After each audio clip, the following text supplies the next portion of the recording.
Hey, it's Drybear. And if you're excited for the release of Baldur's Gate 3, which is just days away, but you're not sure what class you want to play for your first or maybe second playthrough, then today I'm going to help you decide on which class is right for you. My goal with this video is not to give you exactly what's going to happen so that you can still experience that story yourself, which I think is one of the best parts of CRPGs. But I'm going to talk about the role-playing and, of course, the gameplay and the play style of each class, so that you know what's going on without any spoilers that might ruin your experience. But first, you should come hang out with me on my live stream. I'm live every single day on twitch.tv/Drybear. If you don't come hang out with me in the community, the next time you order breadsticks or garlic knots, it's gonna come with only enough dipping sauce for you to get through about 75% of it, and the last few you'll have to eat without sauce. Now, I thought about how best to go through each of the classes in the game in a way that is easy and accessible and also prevents spoilers from ruining the experience for you. And I think the best way to do that is just to be right here on the character creation screen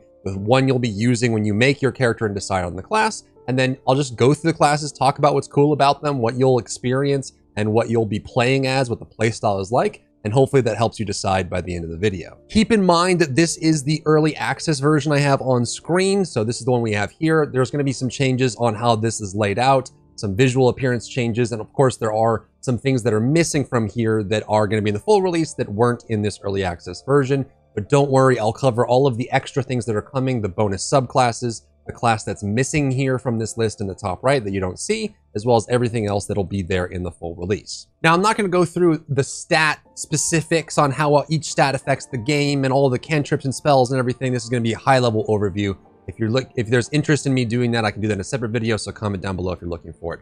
But let's start with the Sorcerer class, the one that is one of the most interesting classes, at least to me, when it comes to spellcasting. Sorcerers are a charisma primary class, which means that they'll be good at conversation as well as in combat, and they are inheriting their magical powers through some magical deity or bloodline. Like they were granted the power through some effective magic. So the subclasses for Sorcerer are wild magic. So for the Fays, they'll be able to pull from the forces of chaos, things like that.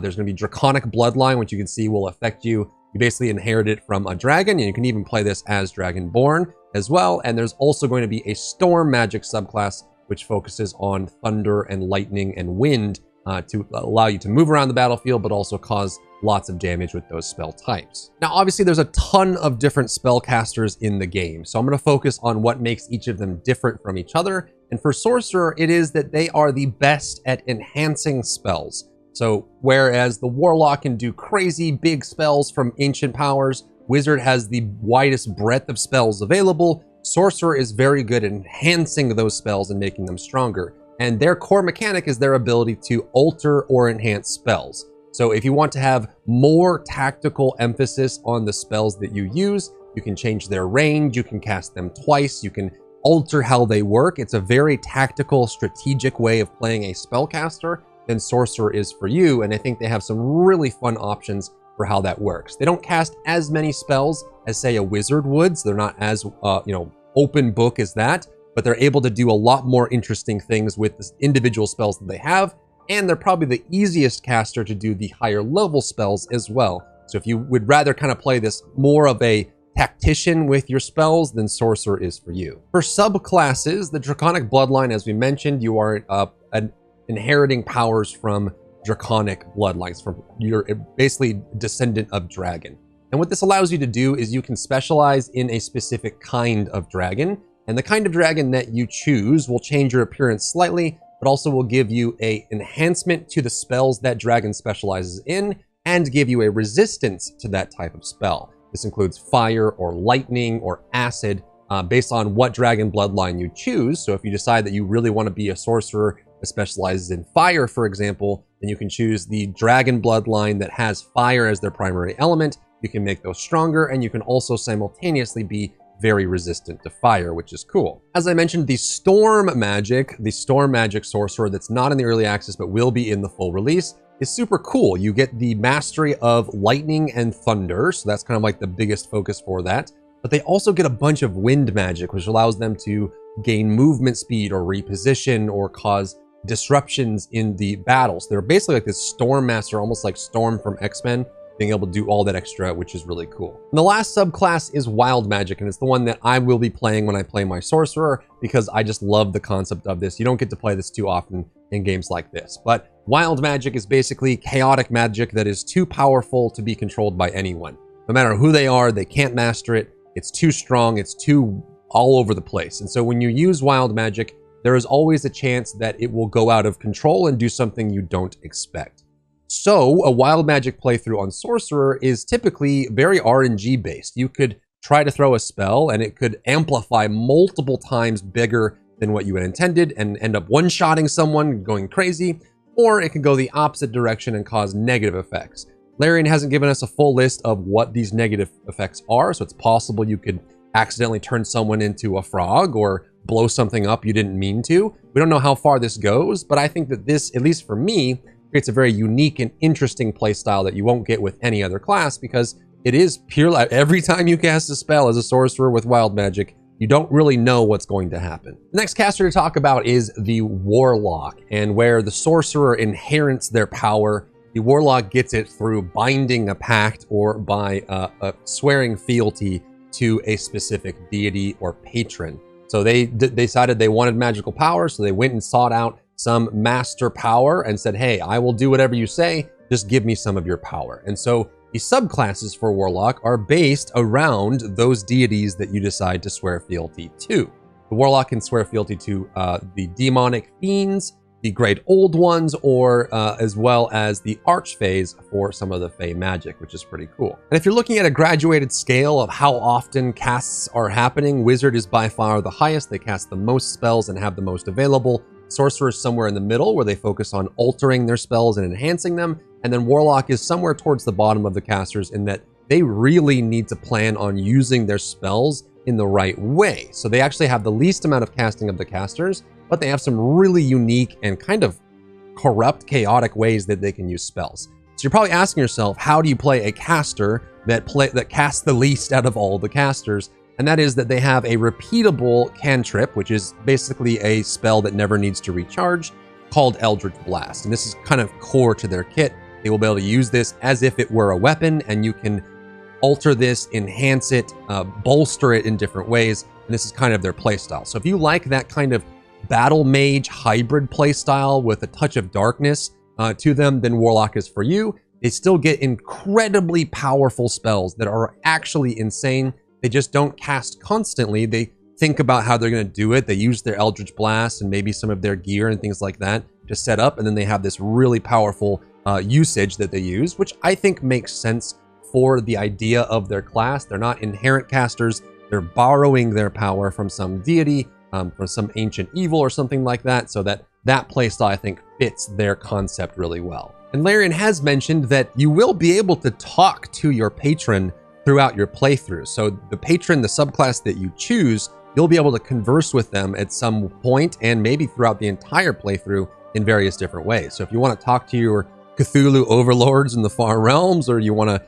talk to the fiends in the hellish landscapes, or you want to talk to the archfays, that is part of the roleplay and experience of playing a Warlock. The next class on the list is the Wizard, which is essentially the king or queen of magic. They have the most amount of spells available. They can basically cast almost every spell on the planet. They can read scrolls to learn new spells. They can constantly swap out their spells. If you want to have access to every single spell in the game and have crazy variety, then Wizard is for you. They are the masters of that. So unlike the Sorcerer, which enhances and bolsters their spells, or Warlock, which gains crazy powers from ancient evils, Wizard just has access to everything. They're a student of magic. And so you would think that if you can't enhance your spells as well as a Sorcerer would, or a Warlock, then maybe having a more variety of them would give you more options. And that's what Wizard plays like. You kind of remember all the spells that you have. You can slot them more freely without having to rest, unlike Sorcerer and Warlock. And so using your spells at the right moment, at the right time, in the most clever way to get the most effective value out of it, electrifying a water puddle, or causing acid to fall, or setting oil on fire, or setting your teammate's blade on fire so they can cause burning damage, or blinding, or knocking someone over. There's all these crazy things that you can do.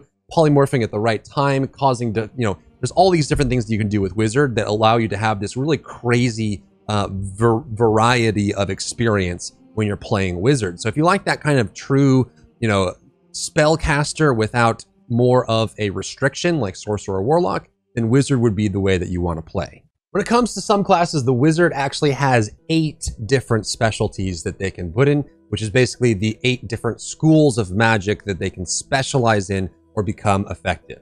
The early access does not have anywhere near the maximum that they're going to have in full launch. So on screen, I've put the 8 different schools of magic on screen so you can see it and you can figure out which one you want to do. There's some really fun ones in here. Abjuration, Conjuration. Conjuration is going to be pretty fun.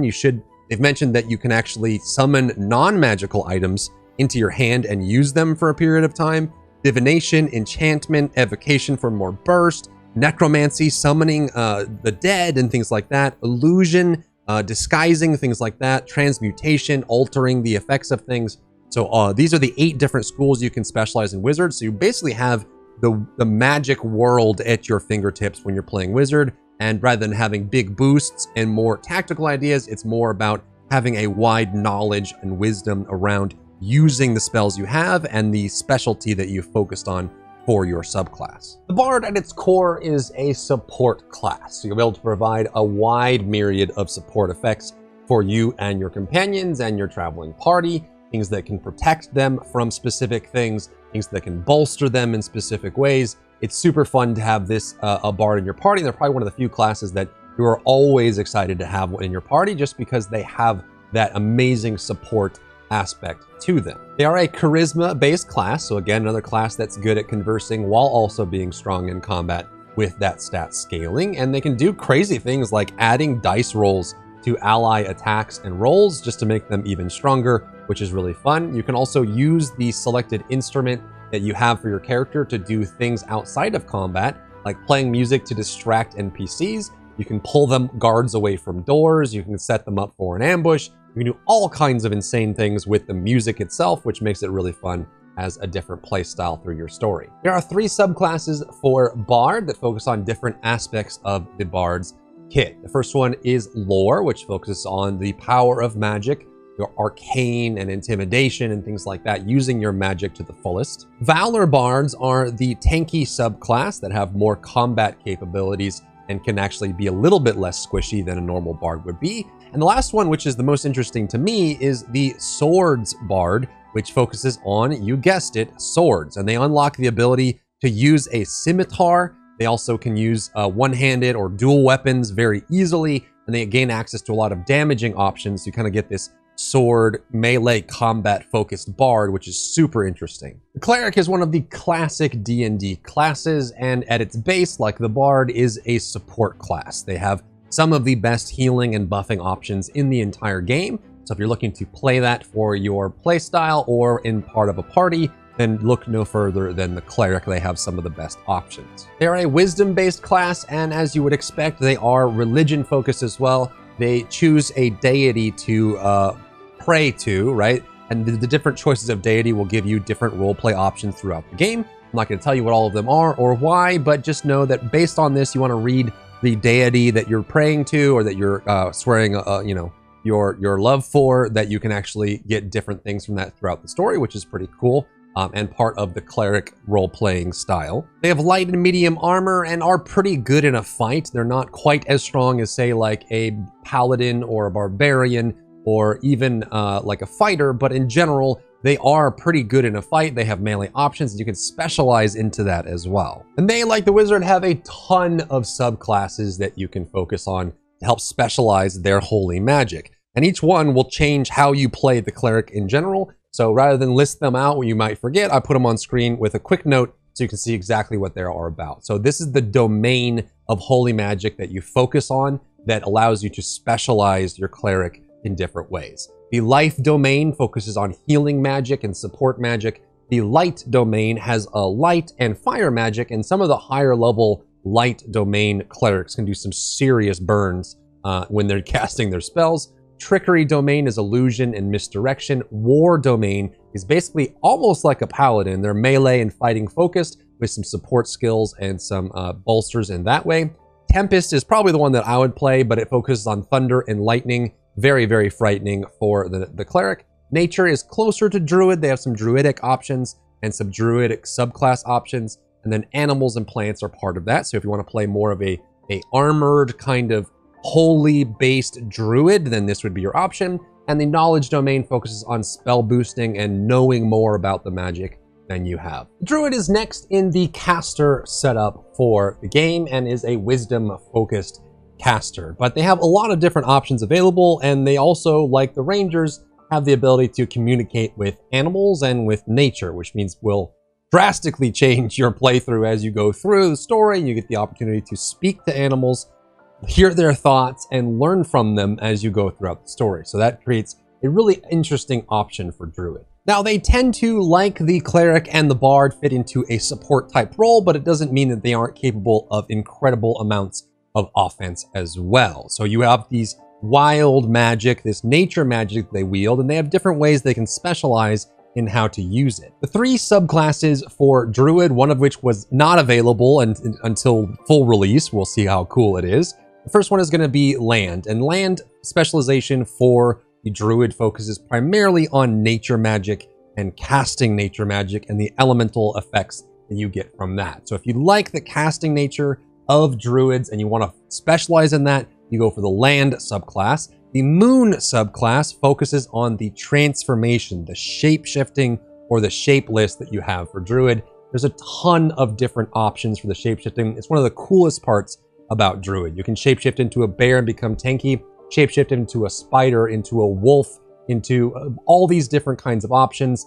You can even shapeshift into a badger and burrow underground and reappear somewhere else across the battlefield on your turn, which creates some really interesting opportunities for Druid specifically. And again, you can talk to animals, which makes it a really interesting experience overall throughout the whole playthrough. And the last subclass, which we're getting on full release, I'm very excited about. It is the spores specialization or subclass for Druid, and it focuses primarily on necrotic magic and like fungus, spores, things like that. So I'm guessing they're gonna have mushrooms, some necromancy possibly that works into the Druid style. It's kind of like the dark Druid that focuses on the death side of the life and death cycle. It is kind of nature still, right? Things live and they die, and part of the die is necrosis and consumption and bottom feeders and stuff like that to refuel or refeed the whole cycle. So that's kind of the third spec for Druid, and I'm very excited to see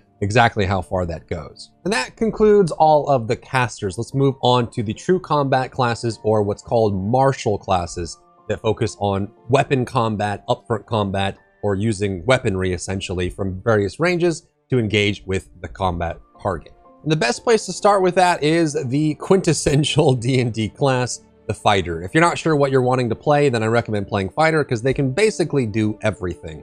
They have tons of different options available. You can specialize in all different kinds of weaponry, all different kinds of armor. They can do magic, they can do ranged. All of this is there. So they're kind of like the combat masters. They use all weapons and they're just crazy strong. Because of that, you'll be choosing your fighting style, the things that you want to focus on, whether it's tankiness, archery, big weapons, shielding, using two-handed weapons, dual wielding, all of those different things. So you'll focus on what kind of fighting style you have, and that'll give you more benefits in using that as well. And they also have 3 different subclasses that have different specializations on what you want to focus on. So the first one is going to be the Battle Master, which is essentially just the master of weapons. They focus on weapon combat and doing upfront combat, and they just get really, really good at that. They usually get all kinds of bonus attacks or bonus rolls or different ways to attack, which just makes them, if you want to be a weapons master, the Battle Master is for you. The champion is the other half, the other side of the coin of the Battle Master, where the Battle Master focuses on weaponry. The champion focuses on martial arts or martial in combat in general. They're the masters of combat, and they can have all kinds of different bonuses and buffs and effects that help them in combat. That doesn't just focus on weapons specifically, it focuses on the art of fighting in general. And lastly, you have the Eldritch Knight for fighters, which is the battle mage essentially. They are a fighter that is focused in magic, and oftentimes you'll see either full Eldritch Knights or Eldritch Knights that take a subclass or like a multi-class in a different kind of caster. So again, because they're all-rounders, they're able to specialize not just in fighting and combat and weapons, but they can also pull in magic into that, and there's going to be a ton of really interesting Eldritch Knights builds upon launch that people multi-class and theorycraft and make as part of the availability and flexibility that is the fighter. The Barbarian is the quintessential fighter that just focuses on doing raw damage output. Unlike the fighter, they don't focus as much on armor or weapon mastery as they do with being unarmored, heavy weapons, and lots of damage. They, along with the Paladin, are capable of some of the highest single target damage in the entire game, and they're absolutely a blast to play. Because they don't focus as much on armor like you would with other tanky classes, they focus a lot on constitution, HP, and resistances. And during their unique mechanic, the Rage, where they enrage and become stronger, it focuses their power into higher amounts of damage in melee, plus critical strikes, extra rolls, things like that. But they also get crazy resistances as well, which makes them easy to just run into the fight while they're enraged and start causing all kinds of mayhem. The Berserker has 3 specific subclasses that you can specialize into that focuses primarily on how to alter your core mechanic, the Rage. The first one is the Berserker, which is exactly what you think it is. It focuses on making the Rage as crazy as possible. This one is even more into that expected archetype of Barbarian Berserker. It makes their Rage stronger, it gives them crits, it gives them crazy amounts of damage, and it focuses on that Rage being exactly what you would think it is, true bloodlust. The Wild Heart Barbarian is a little bit different, and they can specialize in nature magic, and because of this, they specialize in different kinds of bestial effects for their Rage. And this one's super interesting because it's actually pretty varied depending on which kind of bestial rage you try to go for. Things like the Stag will give you a charge, you can get defensive options, you can get bonus strike damage options. There's some really cool variety inside of the Wild Heart Barbarian that focuses on instincts and physicality and being part of nature and using animalistic attributes to make your Rage even more cool. And the last subclass is the one that's the most interesting to me because you don't really get to play this very often. It's super unique, and that is the Wild Magic Barbarian, which, just like the Sorcerer, focuses on the wild magic school of magic that is uncontained, uncontrollable, unpredictable. It just goes in every which way. You can't actually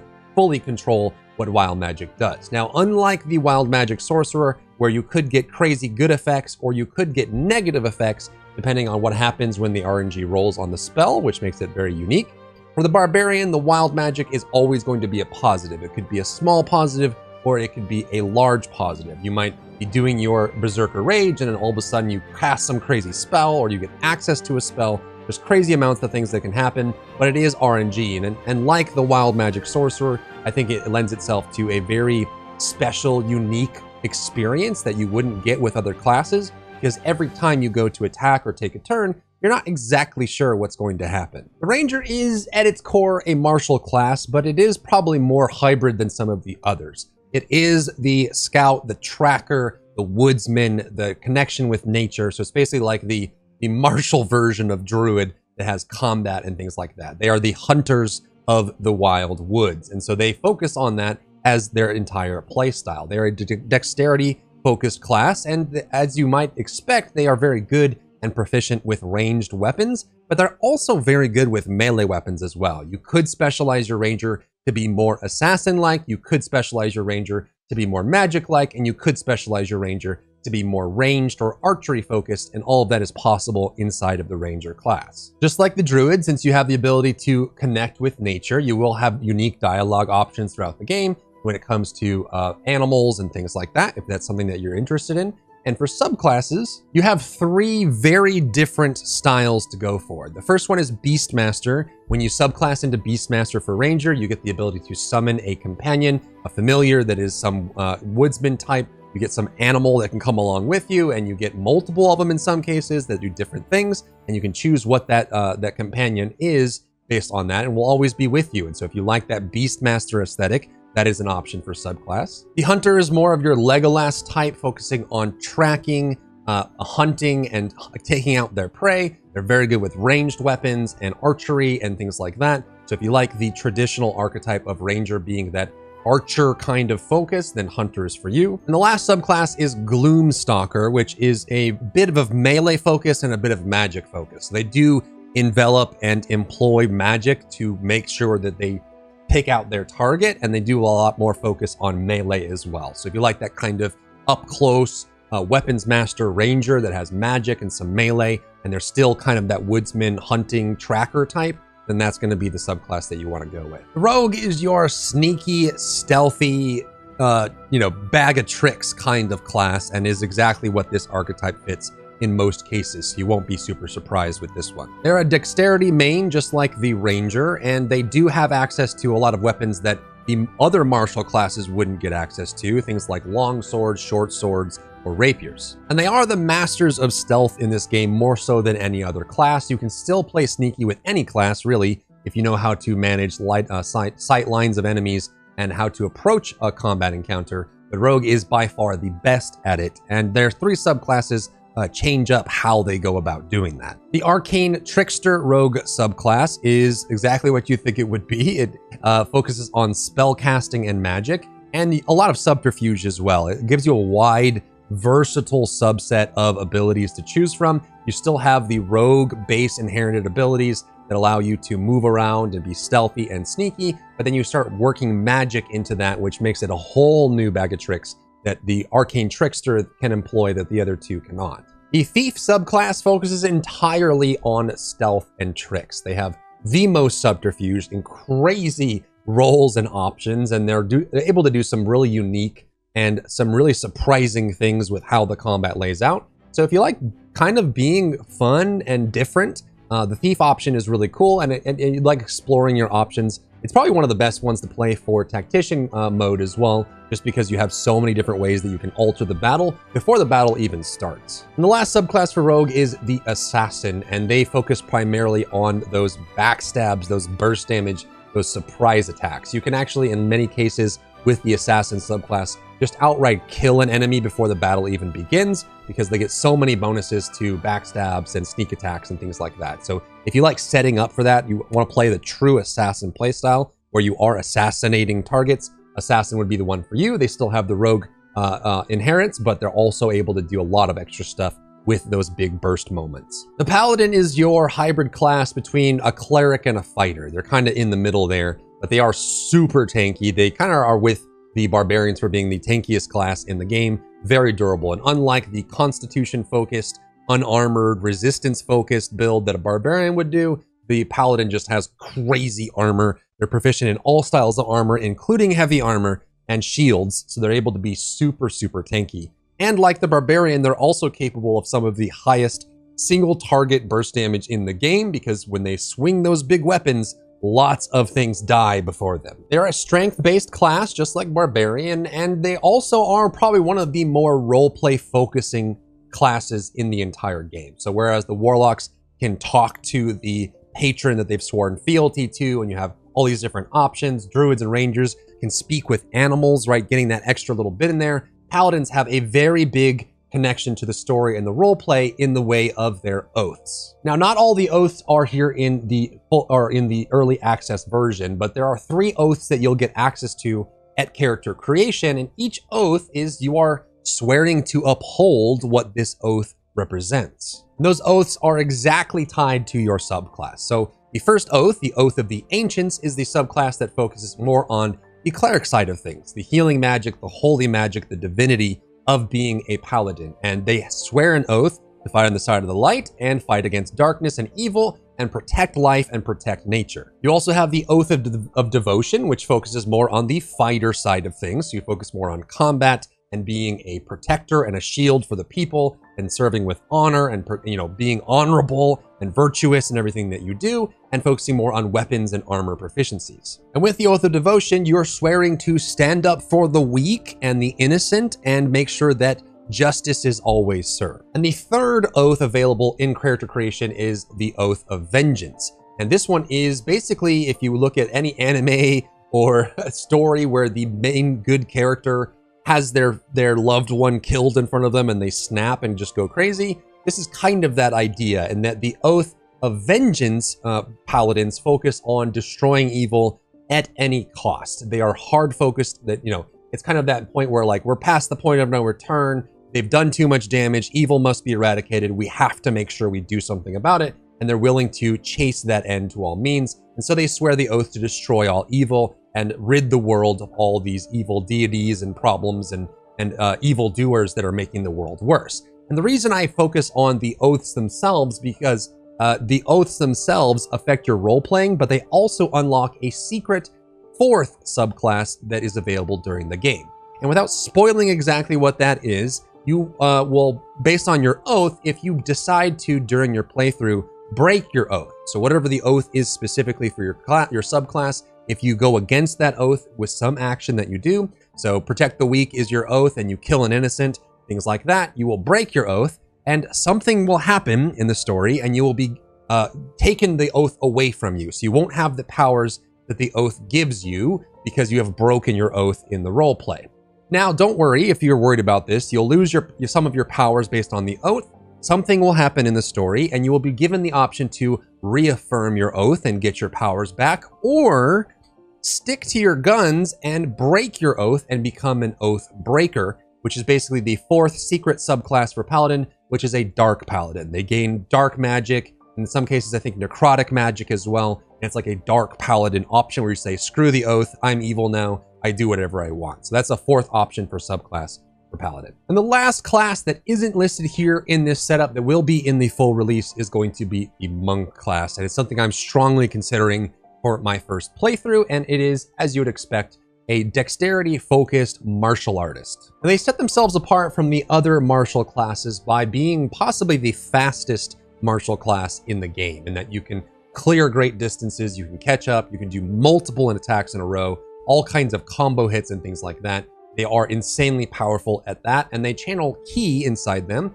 like a monk would, to do crazy different things. If you like playing like a ranger or a rogue, but rather than, sneaky, stealth, subterfuge, or setup, you just want to get in and start kicking lots of butt, that's going to be the monk for you. And they actually come with 3 very unique subclasses that set them apart from the rest of the cast. The first subclass is Way of the Open Hand for monk, which focuses primarily on the martial arts aspect. So they get tons of extra melee strikes and combo hits, and they focus more on using their unarmed aspects and unarmed fighting styles to get more out of the combat, and they can do some crazy stuff with that. There's also Way of Shadow for monk, which Larian has described as being more of a ninja. So they can shadow step, they can blink through the shadows. They all these crazy like dark monk, ninja, shadow monk abilities, and it plays kind of like a Street Fighter version of Rogue, I guess. And the third option is the Way of the 4 Elements. And so they actually gain access to